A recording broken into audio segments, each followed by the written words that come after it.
פרשה בארבע, אקטואליה בפרשת השבוע, עם הרב אהרון לוי. שלום לכם. לפני 15 שנה יצאנו להקליט משאל רחוב בתל אביב כדי ליצור ממנו פתיח להרצאה על זוגיות. כששאלתי את אחד המרואיינים אם הוא מאמין באהבה, הוא ענה שהוא המאמין מספר אחד באהבה. אתה נשוי? שאלתי אותו.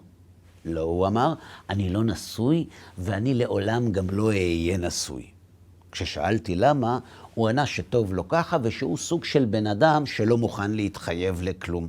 אני מוכן, הוא אמר, לשלם הרבה יותר על הטלפון שלי, העיקר שאני יודע שלא התחתנתי עם חברת הסלולר. אז אם לטלפון אני לא מוכן להתחייב, אדוני, אז לזוגיות? אז אני לא מבין, אמרתי לו, אם אתה לא מוכן להתחייב, אז איך אתה אומר שאתה המאמין מספר אחד באהבה? פשוט אמר לי הבחור, לאהוב זה דבר אחד, ולהתחתן זה סיפור אחר לגמרי.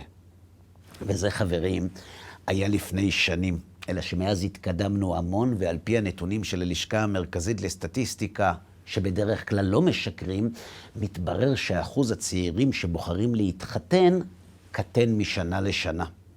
על פי נתוני הלשכה ב-2013 התחתנו בישראל לפי ההלכה 39,000 זוגות, לעומת 2014 שבה התחתנו ברבנות רק 36,000 זוגות, שזו ירידה של יותר מ6% בשנה אחת בלבד.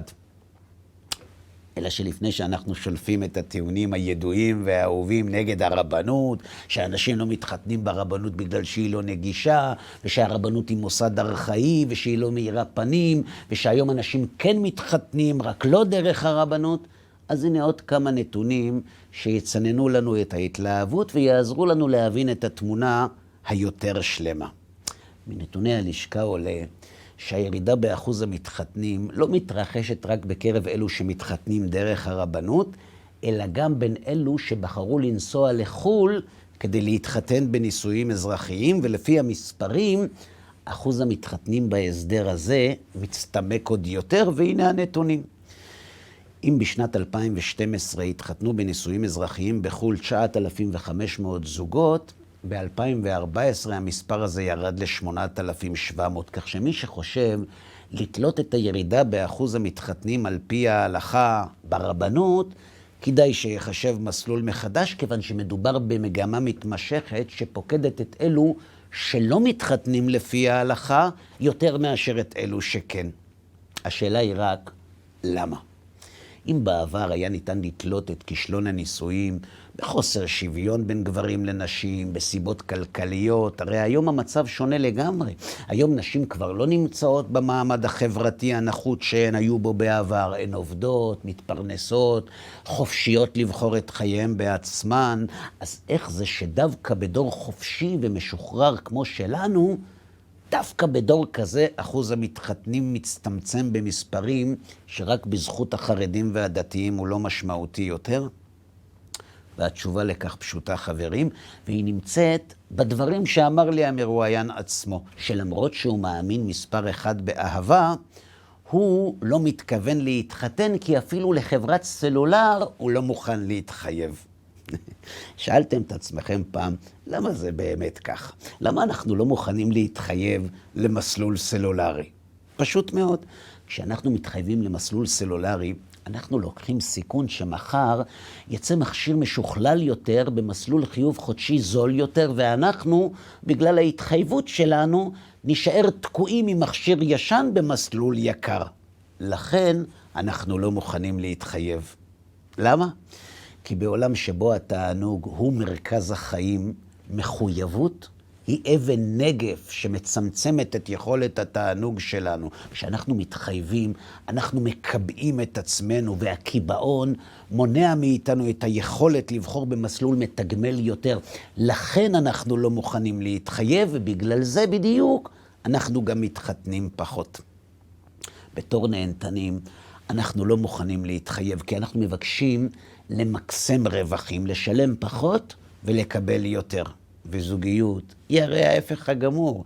היא מחייבת, היא תובענית, היא לא משתנה. אז אם הכל צפוי מראש, למה באמת להתחתן?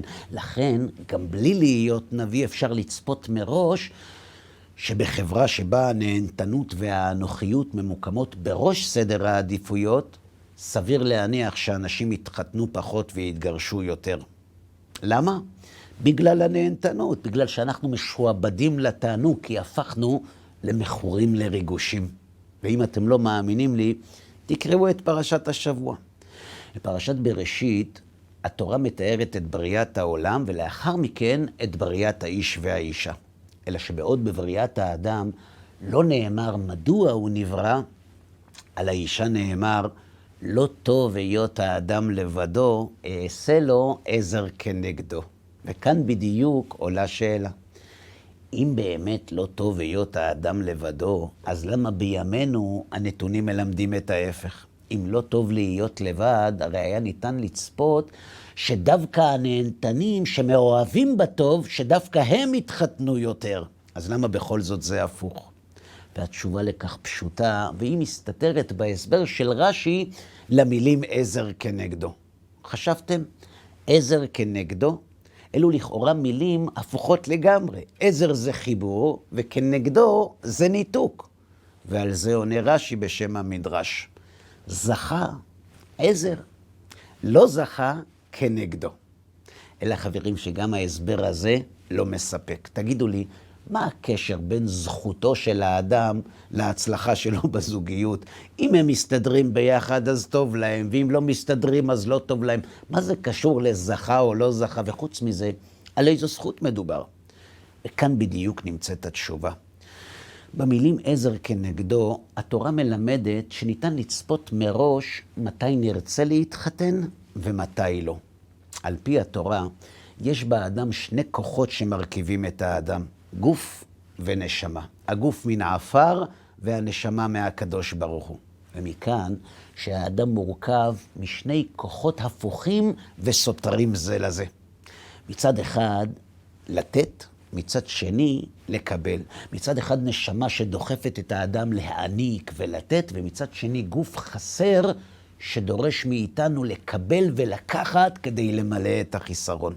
לכן, כשאנחנו נותנים ומעניקים, אנחנו מחזקים את הכוח הרוחני שבנו, וכשאנחנו נוטלים, אנחנו מחזקים את הכוח החומרי. המורכבות הזאת של הנפש שלנו, היא זו שאחראית לכך שהקשר בין איש ואישה יכול מצד אחד להיות עזר ומחבר, ומצד שני כנגדו ומנתק. בפסוק הזה התורה מלמדת שהאדם שכוח הנתינה שבו חזק יותר מכוח הנטילה, ירצה להתחתן כדי שיהיה לו למי לתת. ואז אשתו היא עזר. כי כשאשתו תקבל את מה שהוא רוצה לתת לה, היא הרי עוזרת ומסייעת לו להגשים את השאיפה שלו לתת. אז עזר. לעומת זאת, אדם שרוצה לקבל, וכל מה שהוא נותן זה כדי לקבל יותר בחזרה, אדם כזה ימצא את עצמו נשוי לאישה שהיא תמיד כנגדו. למה?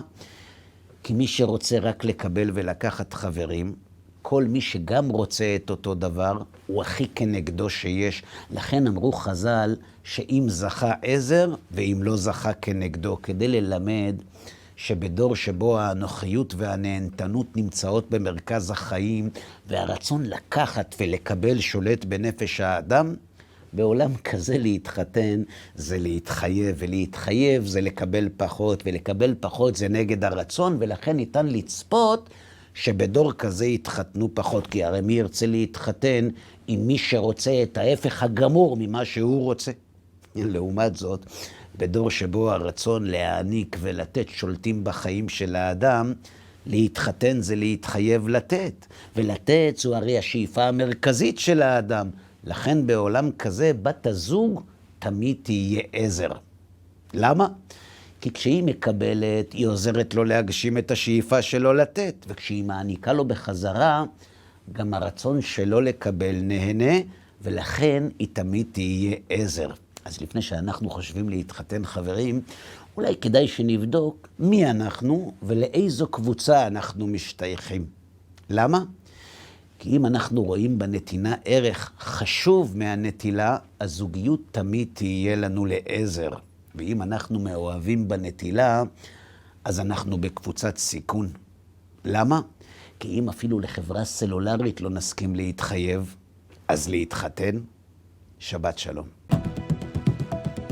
פרשה ב4, אקטואליה בפרשת השבוע, עם הרב אהרון לוי.